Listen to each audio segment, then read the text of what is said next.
I'm Zach Brown with the Concord Police Department Traffic Safety Unit, and in recognition of Child Safety Week, we're here to talk to you about child restraints and how to properly install them. If installed properly, child restraint devices can reduce death nearly 71% of the time. More than half of child restraint devices are not even properly installed. Here to discuss how to properly install these devices, Fire Marshal Brad Hunt. All right, as Officer Brown stated, my name is Brad Hunt. I'm here at Fire Station number 3, located at 100 Warren C. Coleman Boulevard, right next to Multiplied Church, formerly First Assembly. So what we're going to start with here is we're going to go from ages from birth to just over 2 years old. Those children should be rear facing in a car. And the reason they are rear facing is if you are in a crash, the back of the seat is going to absorb more of the crash force and it's going to take it off of the child. If the child is facing forward, their head, which is proportionately larger than the rest of their body, can actually pull forward and cause a lot of damage. So to make sure that we have the child installed properly, there are some things we have to pay attention to. First off, we have to make sure that it is the correct seat for the child. And the way you're going to find that out is every car seat will have an information label on the bottom. Somewhere on one side it's going to be in English, the next side it's going to be in Spanish. And what it'll tell you is the weight and age range for that seat. Now you'll notice here that we also have a little headrest for the child. This headrest came with the seat. If anything comes with the seat, that is okay to have on the seat. That means it has been crash tested and it meets all the safety standards for this seat. Aftermarket products are out there all over the place, and we do recommend that you do not use those because they have not been crash tested with the seat. It may interfere with the way that seat is supposed to react in a crash. It may not have the same kind of flammability standards. So if it's not coming with the seat, we recommend that you do not use it. So when we have the child, you'll notice here, I'm going to loosen our little baby here. We have an infant who is 17 inches long, and you'll notice that the head is proportionately bigger than the rest of their body.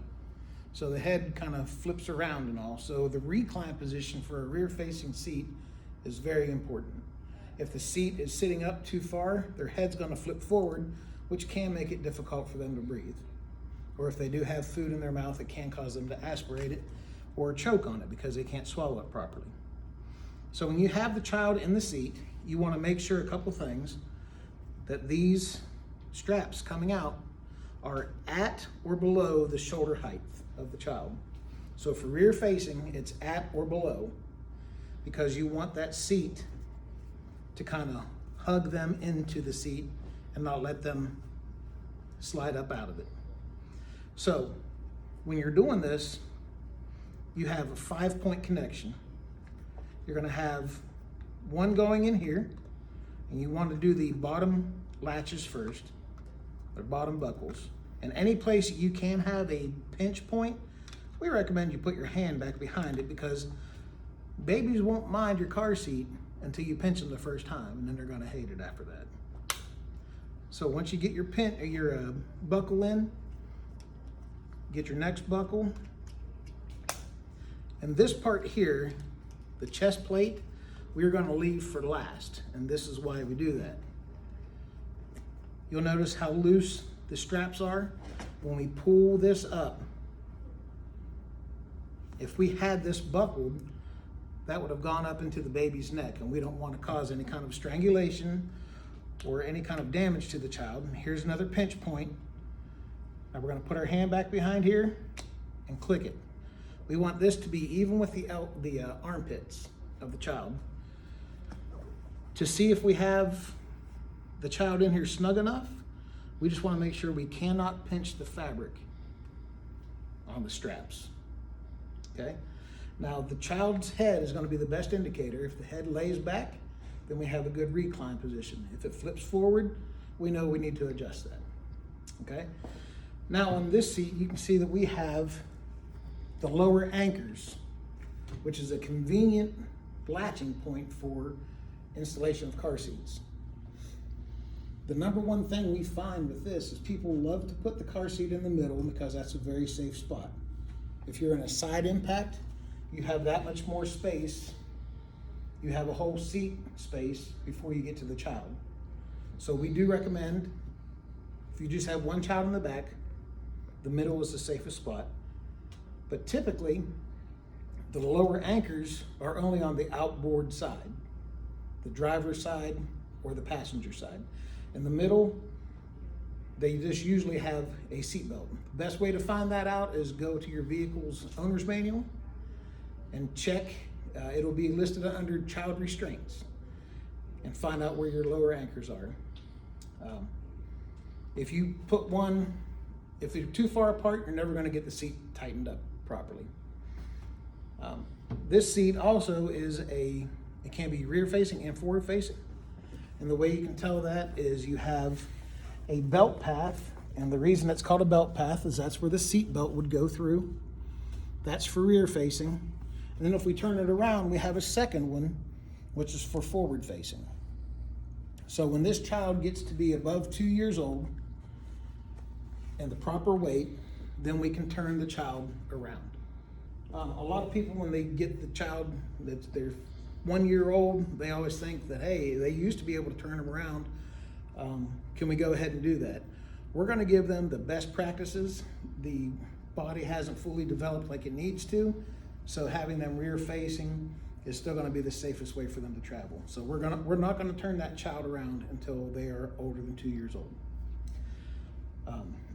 So for a 16-month-old, this child would still ride backwards. People really get concerned because their feet will be up on the back of the seat. The kids don't mind that.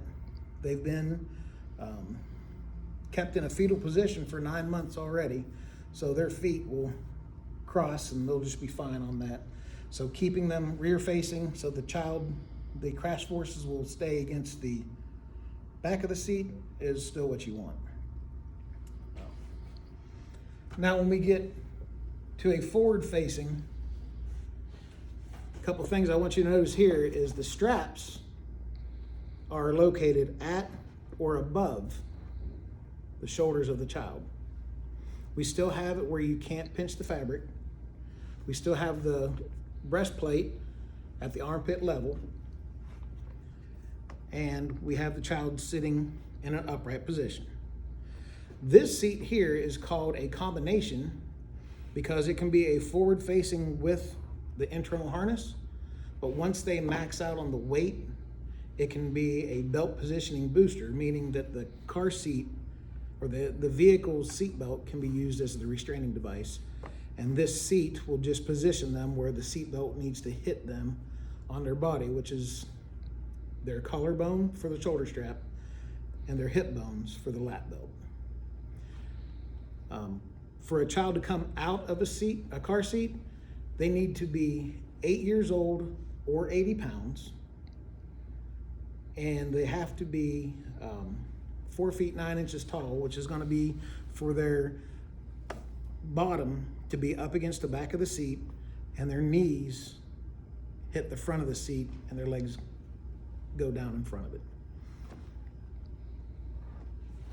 For installing this seat, some different things that we have on this is we have a tether, which I showed you the lower anchors on the other seat. But the tether keeps, in a crash, it keeps the seat from lunging forward and causing the child to move too far ahead. So this anchors up, usually behind the seat or up on the ceiling, and it keeps that seat back against the vehicle seat.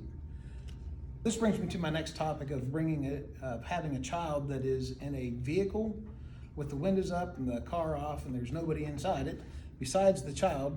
A lot of parents think they can just run into a store real quick Just leave the child in the car, maybe crack the windows just a little bit. Cars down in the south especially will heat up very rapidly. So heat-related injuries for children that are left in vehicles, it's a very serious injury. And we get calls for that quite often here at the fire department. There's some things that you need to remember is heat stroke for a child. They cannot compensate for their body temperature. They can't regulate it that easily. So they can suffer a heat stroke or a heat-related injury very rapidly. And for some people, they need to have reminders. So if you need to have a reminder, if you don't typically drop your child off at daycare and you just go to your office and get out and go to work and forget that you have a child in the back of the vehicle, you may need to create a reminder for you, put your briefcase in the back seat or something that's going to help you remember that your child is in the back. Some other things is when you're choosing your child seat, all child seats that are for sale in stores have all met a basic safety standard. So whether you buy one that's $49 or you buy the top of the line that's $350, they have all met the same safety requirement. You're paying for more conveniences, more bells and whistles that seat may have to offer, but when it comes down to it, they've all passed their crash tests. Some things you need to look for is that car seat gonna work in your car? Are you going to be able to install it properly each time? And is this a car seat that your child will be able to ride in and not fight?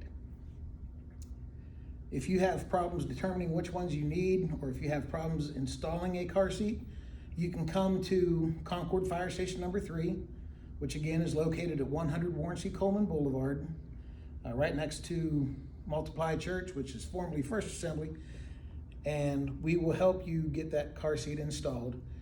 We will not only install it for you, but we will teach you how to install it so you can do it yourself. Again, this comes down to just child safety awareness, to educate everybody on what proper ways there are to install car seats and ways to prevent easily preventable deaths. As Fire Marshal said,